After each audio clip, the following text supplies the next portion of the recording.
Well, thank you for inviting me. Thank you for the introduction.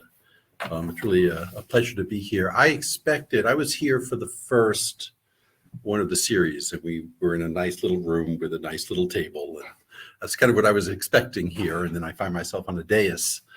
But I do want to think of this a little less formally than the architecture here would suggest, and to have a little bit of a conversation. So I do want to kind of introduce one aspect, especially of this last book that I wrote, How the Bible Became Holy, and focus on that, and to kind of get us really, when we originally thought about my presentation here, I actually did not fully realize that this was going to be part of a series on Jewish-Christian relations and anti-Semitism, which I guess was kind of silly of me. But I thought that there's a way in which this does tie in well to that topic. And that is kind of where I want to start before I draw it back out. I'd like to start with a little conversation, especially about this first text. I'm going to read the first text, which is familiar, I'm sure, to all of you. And I'd like to ask to, again, have a little talk here. So from Galatians chapter 3, for all who rely on the works of the law are under a curse. For it is written, cursed is everyone who does not observe and obey all the things written in the book of the law. Now it is evident that no one is reckoned as righteous before God by the law, for the one who is righteous will live by faith. But the law does not rest on faith. On the contrary, whoever does the works of the law will live by them. Christ redeemed us from the curse of the law by becoming a curse for us. As it is written, cursed is everyone who hangs on a tree, in order that in Christ Jesus the blessing of Abraham might come to the Gentiles, so that we might receive the promise of the Spirit through faith. Tell me about that text. I rarely speak in front of a kind of learned Christian audience, and you've encountered this text, I'm sure, in various respects, and I'm kind of curious how you read it, how you understand it, and how you understand its ramifications. I'm happy to start as a non-Christian. Some of it I'm familiar with. You can hear me, yeah? Okay. So some of it I'm familiar with. The question of this issue of works or faith, or the quote, the righteous will live by his faith. What I'm most puzzled with is cursed is everyone who hangs on a tree. In the context in which it is used here, Christ redeems us from the curse by becoming a curse for us, as it is written. I'm not sure I can formulate the consequence that I read in my mind. Right. So just to kind of clarify that small point, that's a quote from Deuteronomy. Yeah. But in traditional Christian exegesis, that quote has been applied to refer to the crucifixion. The curse to, hang from a tree. So it doesn't exactly line up, right? So that's the point is that the connection, I guess, here, what Paul is trying to do midrashically, is make the curse. Right. So the Christ crucifixion is a curse, therefore connects to the curse of the law.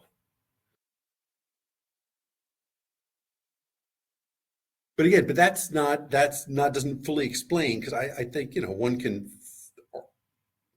puzzle over Paul's logic in this passage and in a number of other passages. I think Paul isn't. Excuse me. I hope this isn't offensive, but I don't find Paul very consistent frequently or easy to understand the logic. But what else? I'm kind of interested also in Catholics who have read this and read this, and especially in this kind of context, in this center. It's a very difficult text, because it's quite Paul is quite offensive against the law at this moment, at this particular moment, and in this letter, which is quite very offensive letter where it's strongly how do you say that? Militant, yes, against Peter and some Christians who wanted pagan Christians to become like Jewish Christians.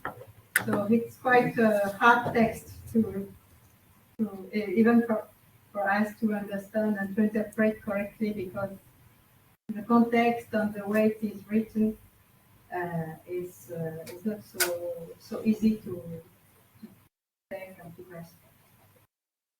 In my opinion. Okay. Yes. Text, I see a quotation of Habakkuk, whether that's the work of the one who is righteous will live by faith. And this is an attestation that the Bible, in the Old Testament, there is no position so strong between faith and words and law. It's Okay. a kind of relation with this problem of faith and obedience to the law. Okay.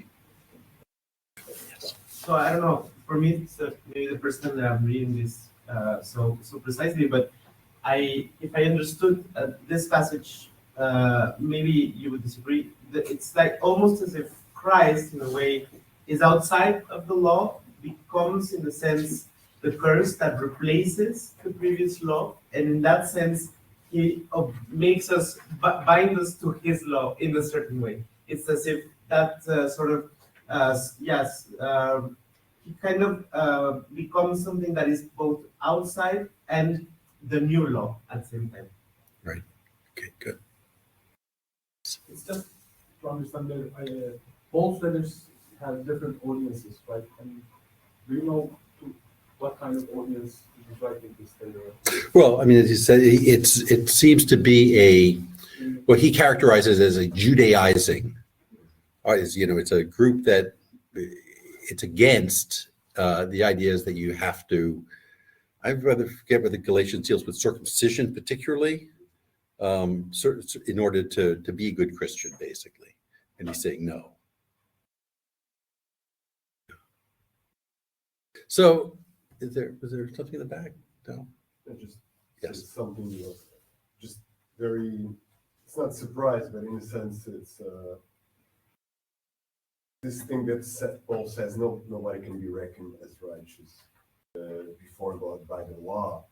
That is his own interpretation, probably, of, I would say, polemics in that sense. I mean, is it not possible to become righteous following the law? Probably yes. I mean, probably yes in terms of Judaism. And I would say some groups would probably agree with this affirmation at that time. And I think he radicalizes this idea that no one can become righteous through the law in order to affirm only faith, in a sense, can serve that righteousness. And so, in a sense, assume that all are somehow cursed by that they were not able to accomplish, and Jesus became cursed in the sense of voluntary curse in order to save us, and through faith in him we'll become righteous. I just wonder, maybe you will comment probably this. I mean, this affirmation is a very radical one. No one can become righteous by the law. Is it like that, or is just Paul radicalizing the critique, maybe from some strands of Judaism at that time?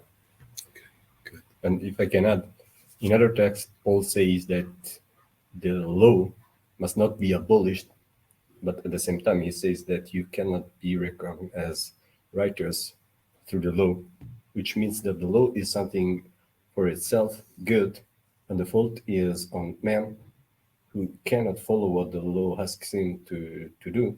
So the other way of salvation becomes faith and grace, which does not mean that law is in itself bad.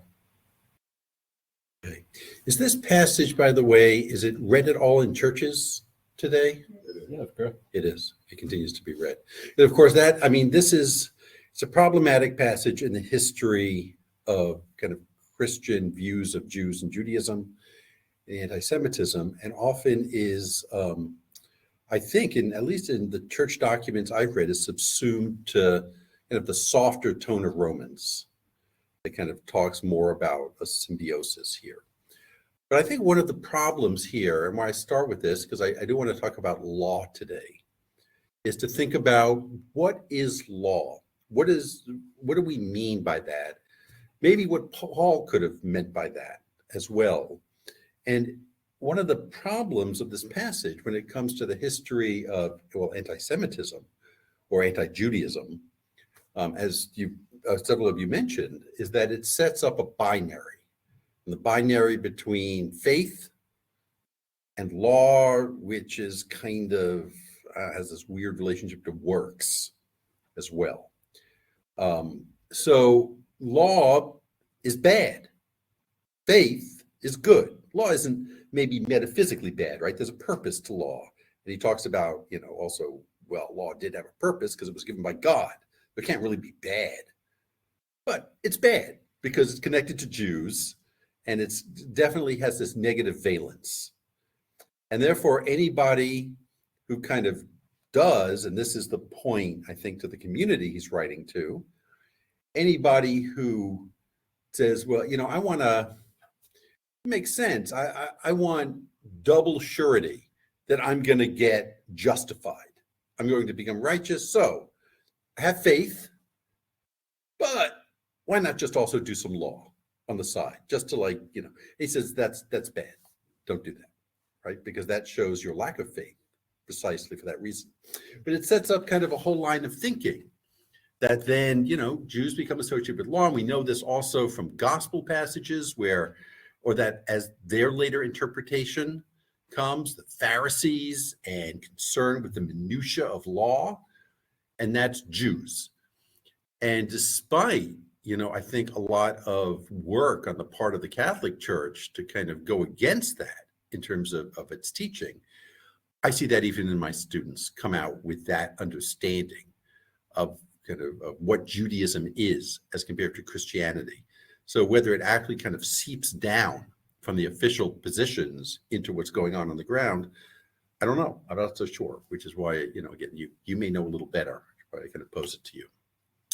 So maybe we can return to that. So I want to kind of start that as in order to contextualize a little bit what I'm going to contextualize and then what I'm going to say today about law and the authority of law and as it relates to the Bible. So let me again set up a context for the book that I wrote, and this is really what I'm talking about.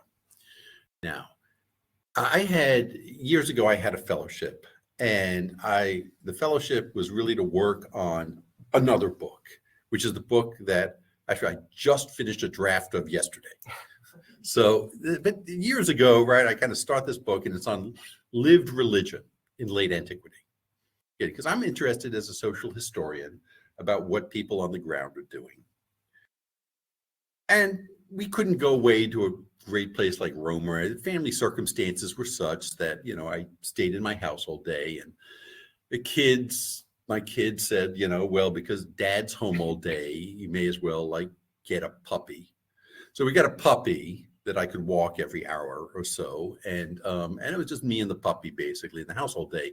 And frankly, I was going insane. So as part of writing this book, I took a break, worked on it for a couple of hours, of course of a day. And I thought, I'll make a podcast. Now, this was about 10 years ago. And podcasts, now everybody has a podcast, and they're very professional and well produced and so on. But mine was literally coming out of the kitchen. So I thought I'll do this podcast, and I'll make the podcast about a course that I teach, my kind of bread and butter course, which is early Jewish history. So the podcast, which you can still find, and it's free, it's always been free, is called From Israelite to Jew. And that podcast really followed a narrative that you might be familiar with. Certainly it's one that is traditionally taught by Jewish studies academics in the United States, which is that when you go in the Bible, the religion described in the Bible is not Judaism. right? It's Israelite religion. And it's centered on sacrifice mainly, and it has all kinds of other kind of social and contextual assumptions. The temple is destroyed in 586 BCE. A group of Israelites are exiled out to Babylonia. They return, the Babylonians are conquered by the Persians, much to the delight of many of the biblical authors. The Persians allow a return of at least some of them. Most people don't want to come back, but a few do. And they bring a text. And that text is kind of the first time that we see the Torah, or something that's like the Torah. We'll discuss that a little bit more later. The Torah now becomes the increasingly authoritative text of the people in this new province, Persian province, called Yehud. Yehud, of course, is also kind of follows on the biblical name of Judah. From Yehud, we get Yehudi or Yehudim, Jews. And for the first time, we also begin to see these Israelites, as we call them in English, called also in English, Jews. See it first in the book of Esther, one or two other little biblical passages outside of Esther. So we do have a movement, it seems, that these are different people. They are connected. Kind of historically, they are connected in some biological way. But you do have this movement to a group of people who are now putting increasing authority and creating more of a central religious life around a text, the Torah and its other associated books over time. That's the narrative. You familiar? Does that make sense to you? Have you heard that narrative before? So that's the podcast. And then I had scripted out all of these podcast episodes. There are like 30 of them. And I said, I will just simply make this into a book. And my next sabbatical rolled around, and I took all of these things and I began to kind of put that, this is going to be easy. Famous last words, right? Never say that about a book. Books are never easy, I've discovered. You try to put together, and actually just a very obvious, like a child's question occurred to me that had never really occurred to me before. Is that I have a narrative, not my narrative, but we have a narrative that people have increasing authority, giving increasing authority to this book. But no one could read. So think about that. Why in a culture where nobody could read, basically, this was a it's not the printing press. Anything before the printing press is like this. The rate of literacy is extraordinarily low. The common guesstimate that goes around is 10% now, which is made up. But it's still, if you think 10% would be, I think, a high point. When you think about the literacy, the kind of literacy that would allow for kind of access to a text as a literary text, as opposed to like scratching a name on a jug or a little inscription, right? You do see some of that maybe a little bit more. Further problem, right? In the land of Yehud, which then comes under other names, Judea, Roman Palestine, right? It continues on under the different rulers through antiquity. Hebrew was not a colloquial language. Hebrew wasn't really spoken or known by most people. Most people spoke Aramaic with Greek. Right? Very few people spoke Latin ever in that area. So what does it mean to say that a text has authority in a culture in which practically nobody has access to the text? And we're not even talking about the material conditions, right? That like the circulation of texts, the making and buying and selling of the texts. All right, again, not a critical flaw necessarily, because you can say, well, people they read the text out loud, they translated the text, and that's how people got access to the text. Possible. But there's a further conceptual problem, and that is in almost everything we know about kind of societies, kind of illiterate societies, authority doesn't come from texts. Nobody would think to give authority to a text. You give authority when it is to the received traditions and received rites and rituals, acts of your parents and grandparents and communities, right? They did things in a particular way, you do things in a particular way. You don't look in the text or go into the internet. I know we have this issue, I know, in the Jewish community. I don't know whether you have it in Catholic communities too, where like, the rabbi says something like you should do this, and somebody responds like, well, the internet says something different. Let's do it according to the internet. Now, why would you even think to say that, right? By the way, doctors I speak to have this problem too. And for them, it's unbelievably annoying, right? Well, I think it's cancer. No, it's actually just heartburn. It's like, but the internet says. So the problem there, and why you even have that, is because of how much authority we assign to texts. How much you think about a text as authoritative. It's impossible. It's like it's so ingrained in us. We are such a textual community that it is sometimes, I think, hard for us to kind of get back into a world in which texts are kind of weird, marginal things. I have, when I cook, you'll use a cookbook sometimes, and I like to depart from the cookbook, but I always feel guilty when I do that. The recipe, right? The recipe says something. I think like, I'm always nervous about departing from that because the text says something. This is not an authoritative text. No cop is going to come and arrest me for departing from the cookbook, but it's just so ingrained, this thing about texts. How do you move back to a world before that kind of approach to texts, right? That's the issue here. And how do you move from that world to giving authority to these texts that we know is the Bible, that become biblical? That's not an easy question anymore, right? Now that sets up, in fact, a very different question from the narrative I started with. And that is the question of how a text gains authority, what we mean by authority, and thereby also what we mean by holy. What does it mean for anything to be holy? Right? And what kind of authority do things have? So I want to set up kind of, this is schematic or maybe even heuristic, but there are 4 kinds of authority that I think can be kind of separated out in the biblical texts. I just kind of outlined them in, number 2, source number 2, which isn't a source. First is legal authority.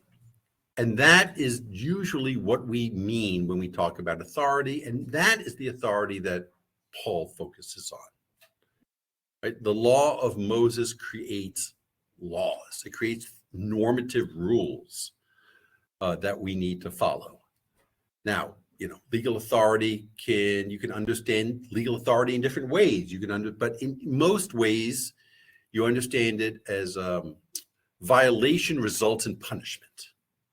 There is some compulsive power or force, be it, the state institutions and authorities, or God and divine, wrath, that's going to hurt you if you do not follow the rules. That's one kind of authority that we could point to, but it is not at all the only kind of authority that we can try to understand or see in the Bible. So a second is prophetic authority.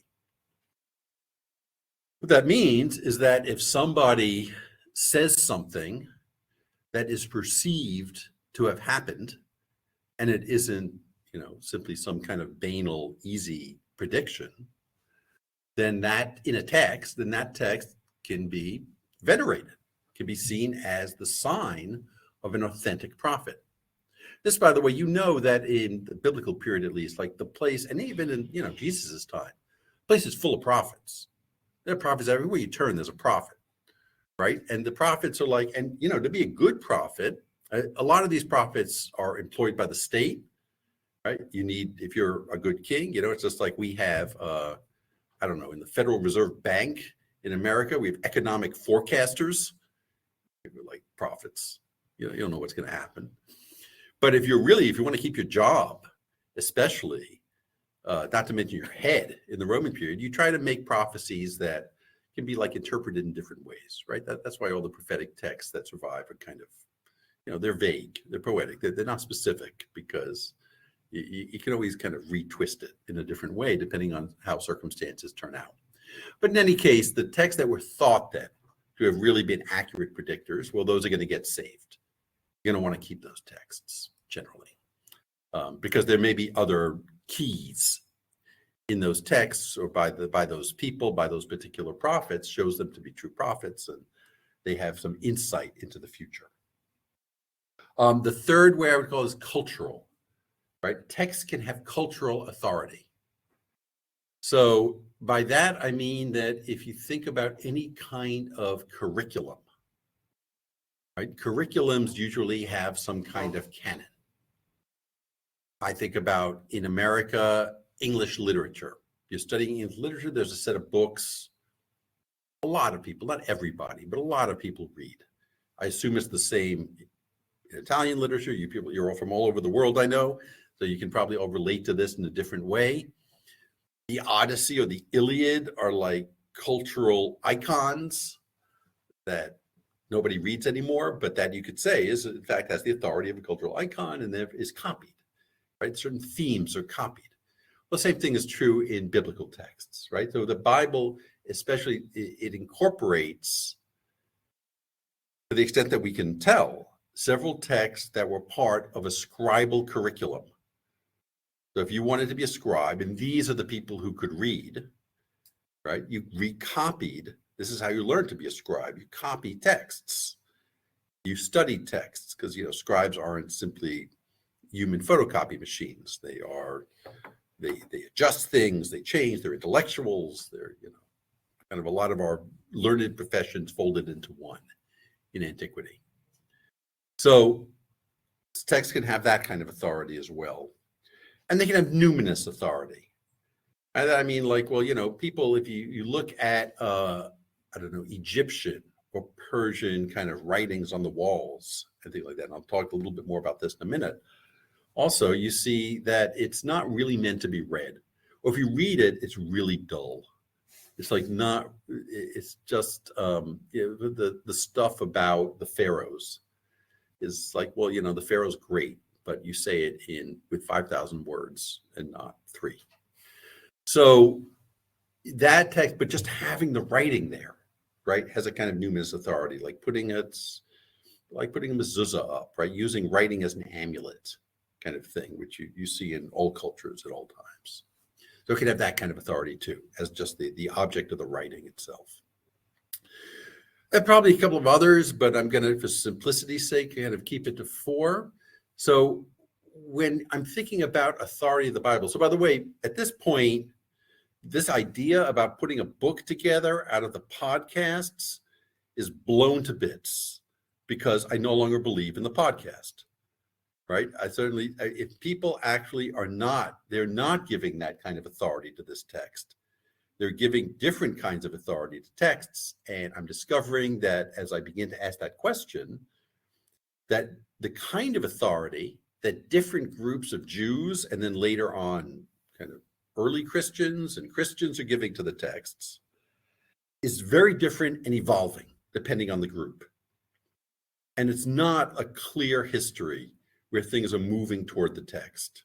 That's a kind of later imposition from our perspective of putting things down. And the text really does play a relatively marginal role in the religious lives of most of these communities all through antiquity. That's the kind of the bottom line here. But again, now I want to go back and focus on law.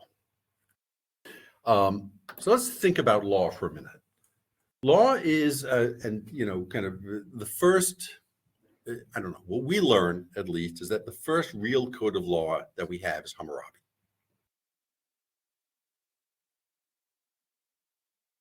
So I have a little passage. I'm not even going to read it, but passage 3a, you have in Hammurabi's code. It's, kind of very Well, it's straightforward, but it may be a little shocking because Hammurabi's code isn't actually just in the way we would call it just. In this case, it has to do with status. If you're higher status, you have more rights than if you are lower status, including, issues of injuries and reparations. But I want to really focus here. So we're pre-biblical now on that picture. This is kind of how we mostly know. We have all kinds of tablets with fragments of Hammurabi's code that survived and continued to kind of pass down in different ways. But I think this is now at the Louvre. Yes, this stele. So it's, you have a picture of Hammurabi on top, and then the code written down there. Now, if you blow up that code, and you spend a really, really long time going around it and turning it and looking all around it, you might be able to read it. But you probably won't. And if you actually just look at the stele itself and try to read it, you have to get down on your hands and knees, because you see it goes down to the bottom there, and kind of walk your way around it.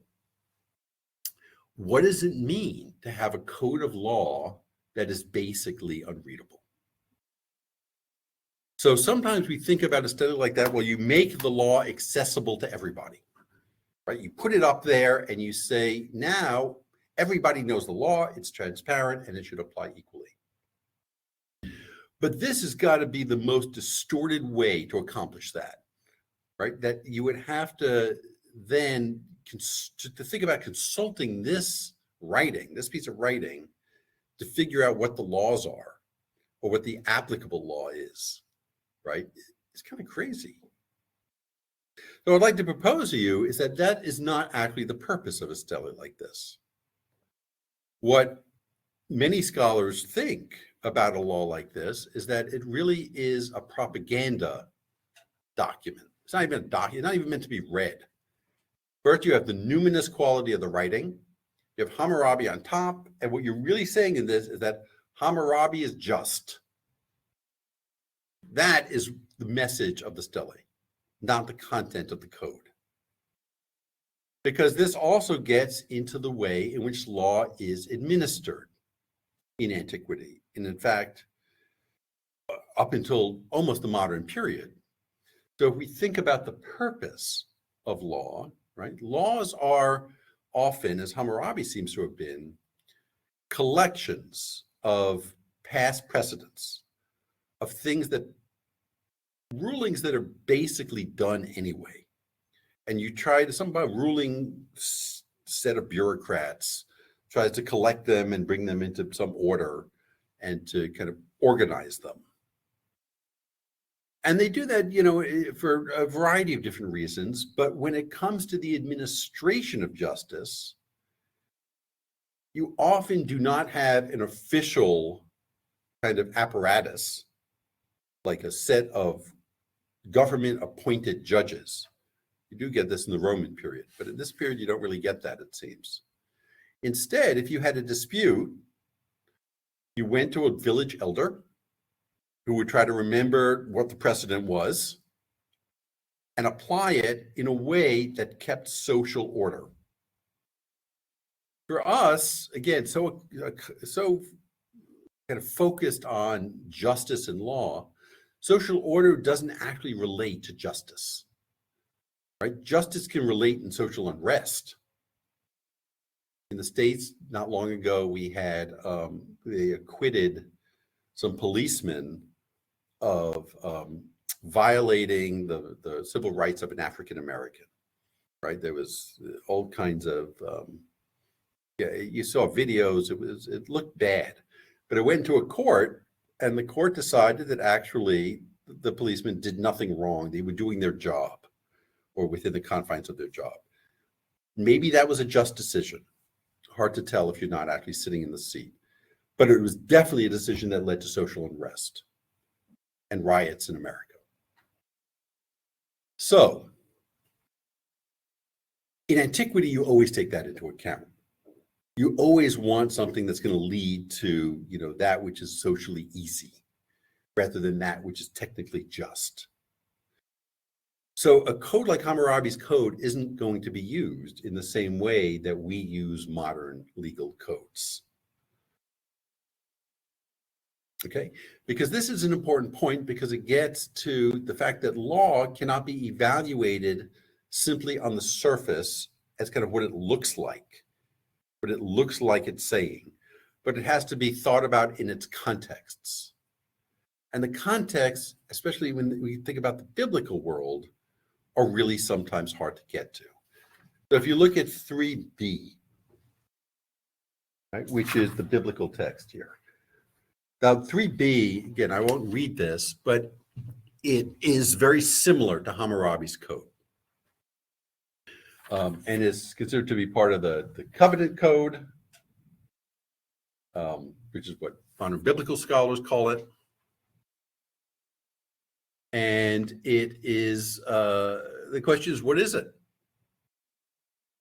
So I would, again, argue here that what we're seeing is a kind of biblical, well, the scribes, Israelite scribes, are looking at texts that are Hammurabi's code and like Hammurabi's code, and they are rewriting them as exercises. That Hammurabi's code, in fact, didn't have normative authority, but it had cultural authority. And this becomes a training exercise for scribes.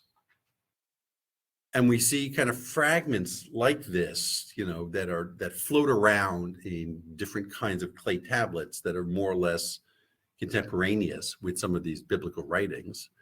And ultimately, right, this becomes one set of documents that gets folded into and redacted into the Torah later on.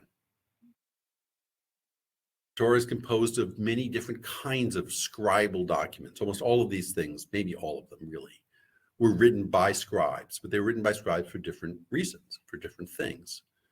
When we think about biblical law, what we might be thinking about in texts like Exodus 21 are simple scribal exercises. That's what law means here, right? Rather than that which is going to be applied. Now, origins are one thing. Reception is something else. Once a text is recognized as legally, normatively authoritative, right, it moves in other directions. Then you can take a text that was never meant to be normative and make it normative. That's a process, but it is far from an automatic one. That's why I want to turn to Nehemiah chapter 8. So this is, I mentioned before, this is the part of also the original narrative. When the Israelites in exile come back, starting in about 520 BCE, right? They start coming back to Jerusalem and the land of Israel. We have two accounts, well, two major accounts and a couple of little minor ones about that process, which is a process that begins in 520, but then you have, depending on how you date these books, which is complicated, but Ezra, I would date to about 558 BCE, and Nehemiah 13 years later. In the book of Nehemiah, and you have this chapter 8, is about Ezra. This seems to be a misplaced chapter. So this chapter probably actually originally belonged to the book of Ezra and got folded into the book of Nehemiah, but they do not seem to be contemporaneous, Ezra and Nehemiah. So if then we're thinking about Nehemiah 8, we're thinking about it maybe in 458 BCE, connected to Ezra the scribe. Ezra the scribe, according to his account, we have a section of his memoir folded into this other redacted text. Ezra the scribe gets a kind of permission from the king of Persia to come back, to bring some people back, and maybe to do something with this book that he's bringing back. Ezra, though, Ezra has a bee in his bonnet. as we say. Ezra has an agenda. Anyone remember what's Ezra's agenda? What really, really bothers Ezra? Intermarriage, right? That's his thing. And by intermarriage, what he means frequently are the people returning, the people who returned before him between 520 and 458, to the Israelites who never left. That's intermarriage, right? It's not to Canaanites. So about this is a little bit strange, and it's actually socially disastrous. So you imagine this guy coming in to your community. He has some power. He is sent he has power. So whatever kind of power it is, it's limited power, but it's some power.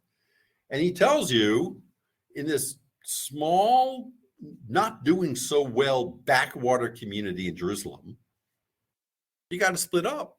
Your families have to split up. How do you know that? You might ask. And he comes back with you because I have a text that says so. I role played this in class, right? Like, how would people react to that? What are the moves you could make in terms of this? And you do, and I'll get to that in just a minute. And by the way, just to kind of foreshadow, Nehemiah comes 13 years later. Nehemiah has a bee in his bonnet. What is that?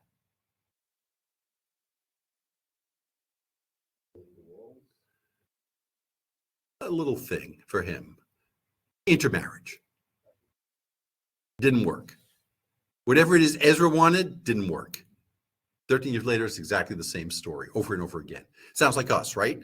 What do we revisit over and over again? We can't seem to solve problems. Okay, let's look, though, at I do want to read together this chapter, this piece of Nehemiah 8. So all of the people gathered as one man in the square before the water gate, and they told Ezra the scribe to bring the book of the law of Moses, which the Lord had given to Israel. And Ezra the priest brought the law before the assembly, both men and women, and all who could hear with understanding, on the first day of the 7th month. And he read from it facing the square before the water gate, from early morning until midday, in the presence of the men and the women and all who could understand. And the ears of all the people were attentive to the book of the law. And Ezra the scribe stood on the wooden pulpit which they had made for the purpose, and beside him stood, and it's a list of names. And Ezra opened the book in the sight of all the people, for he was above all the people. And when he opened it, all the people stood. And Ezra blessed the Lord, the great God, and all the people answered, Amen, Amen, lifting up their hands. And they bowed their heads and worshiped the Lord with their faces to the ground. And also the Levites helped the people to understand the law, while the people remained in their places. And they read from the book, from the law of God clearly. They gave the sense so that the people understood the meaning. And Nehemiah, who was the governor, and Ezra the priest and the scribe, and the Levites also taught the people, said to all the people, This day is holy to the Lord your God. Do not mourn or weep. For all the people wept when they heard the words of the law. Then he said to them, Go your way, eat the fat, and drink sweet wine, and send portions to him for whom nothing is prepared. For this day is holy to our Lord. And do not be grieved, for the joy of the Lord is your strength. So the Levites stilled all the people, saying, Be quiet, for this day is holy. Do not be grieved. And all the people went their way to eat and drink and send portions and make great rejoicing, because they had understood the words that were declared to them. All right. So what happens here? First, you'll note that it's not, people don't understand the book, which you don't expect them to, because it's in Hebrew, and they don't read Hebrew. They don't understand Hebrew. So that's what the Levites are doing, right? In this account, the Levites are translating. These biblical passages, by the way, I'm taking them out of the New Revised Study Version. But the original, it really does look more like translation, what's going on, and some explanation. So I want you to think for a second, and we can move. You can come back to me I'll stop soon, and we can go into discussion. But how plausible this is, too, this account. First day of the 7th month. What day are we talking about? What day is this? It is Rosh Hashanah. Somebody sits, again, you are listening, and of course, everybody is listening carefully, standing up for hours to this guy read from the thing and all the interpreters shouting, right? The translation, that's, you can decide how realistic that is or not. But he tells them today's a holiday. It's a holiday that you've never observed, that your parents never observed, that your grandparents never knew about it either. And I know that from a text.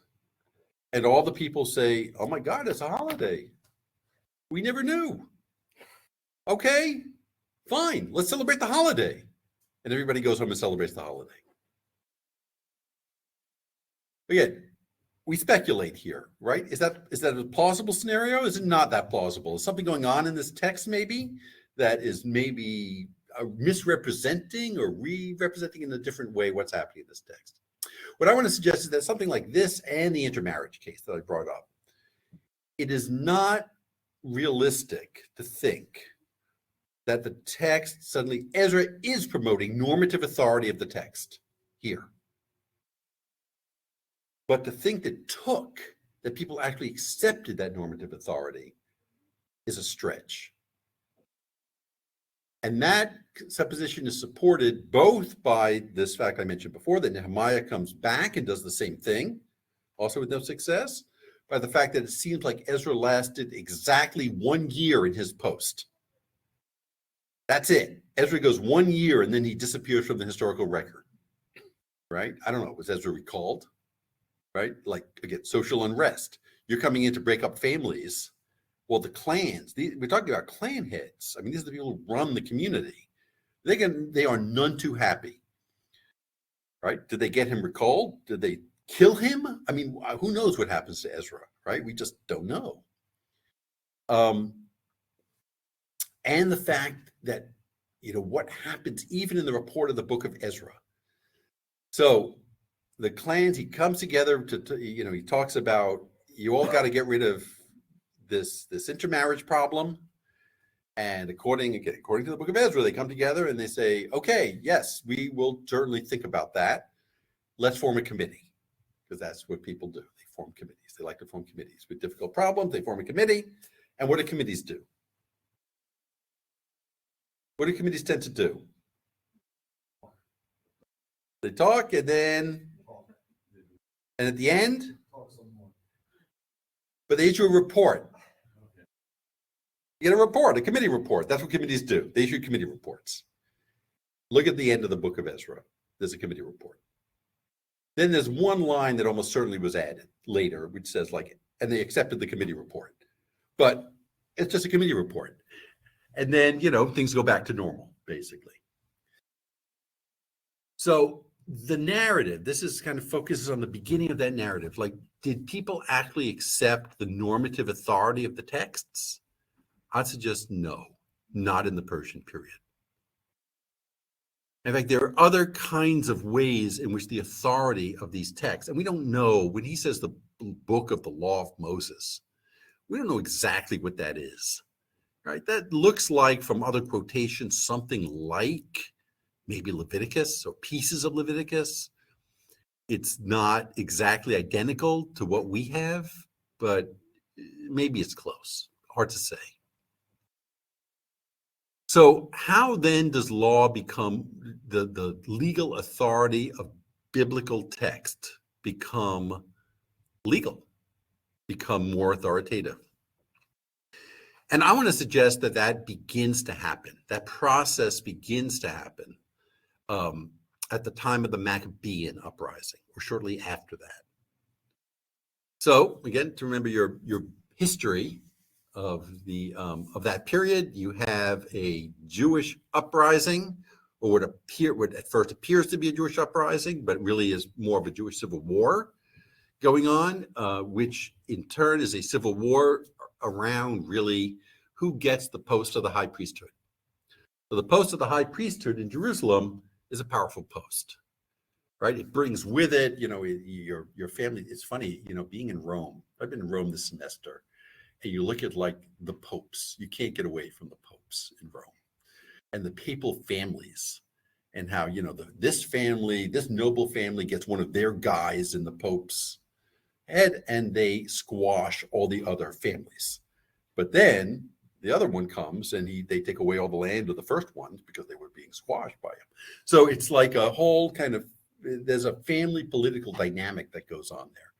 But that's true of the high priesthood too in Jerusalem, right? You become high priest, it's your family, you bring in the family, you have contracts with other people and alliances. And part of the Maccabean revolt was a struggle between two families that was then seen as an uprising by Antiochus IV. It's my interpretation of what's happening at that time. That when that happens, though, right, there's an overthrow. One high priestly family is displaced by another family that calls itself high priestly. Now, when you have an overthrow, though, and again, you could make any number of historical analogies here. All of those people who are like connected to that family, who have profited from that family, right? They want the status quo back because they are losing money, prestige, power when things change over. These people, I'm going to call them, for this sake, the old guard. This is the old guard. And they are displaced by the new guard, which are the people who come in with the Maccabees and their descendants, the Hasmoneans, right? And they are, kind of taking over the temple. In the meantime, the old guard doesn't just go away. They never just go away, right? They stick around and they are entrenched in certain positions of power. Again, when you think about how power works, it's like, how do you leverage out old power? If you have newcomers, how do you kind of try to displace them? Especially when they're in a place like the Jerusalem temple. So you remember the Jerusalem temple, right? It was like any other temple, very important. We're thinking about the running or the good relations between the polity of Israel and the deity, God. Had to have its regular sacrifices done in the right way, under the right conditions, purity conditions, other conditions. How do the priests know what to do? Well, as in any society at that time, they know because their parents taught them, their fathers taught them. They didn't look at a text. They didn't need a text. Nobody has to consult a text to know what to do. There are always some kind of precedent. There are always people who have that institutional knowledge, right, to kind of get that. So I will argue here, and this is going to switch around some of what your assumptions probably, is that the people in the old guard, the people who have that kind of institutional knowledge, who want to keep things the way they are, in a sense, are Pharisees. Those are the people we should call the Pharisees originally.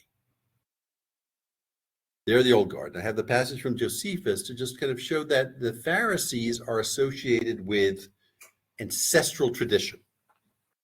That's their main point. Later on, it becomes known as oral law. Maybe they become progenitors of rabbis, a complicated question I don't want to get into right now, but we could talk about in discussion. But the Pharisees are kind of, again, they don't need a text to tell them what to do. How do you displace them? You displace them by promoting the authority of a text that might go against what they're doing. Those people are Sadducees. Sadducees then are promoters of the normative authority of the biblical text. And they do it as a way of fighting against entrenched custom. Do they succeed? Well, kind of. Because the Hasmoneans end up aligning with the Sadducees. Again, not a surprise, right? Because this is now an alliance that's against a political old guard. How far does this stretch outside of Jerusalem and the politics of the temple? Well, probably not very far. But within that community, and the community that would also become the Dead Sea community, produce the Dead Sea Scrolls, who, by the way, are associated with the Sadducees. And their focus on text and the authority of text, you certainly have the beginning of that kind of authority. That is a kind of a strain of tradition that I think doesn't go very far in the Jewish community by the time of Paul. But Paul, I wonder, and here I'm just saying, this is truly wondering, whether Paul is drawing on that strain, right, of thinking about what law is and what the book of the law, the book of Moses, the book of the law of Moses, we want to say that, what that is and what kind of authority it has. Because by the time you get to the rabbis do something very curious. They combine Pharisaic positions on the text, Pharisaic positions, which is ancestral tradition, along with a kind of veneration of the text, but almost especially its numinous authority and cultural authority rather than its normative authority. Because is something really normative if you say it has great power as long as you interpret it the way we want to interpret it, which totally reworks it and isn't really based in it anymore at all? For those of you who have looked at Midrash, you've no doubt seen many examples like that of interpretation that's no longer interpretation, but it's almost rewriting of what that normative authority is. So I want to stop there.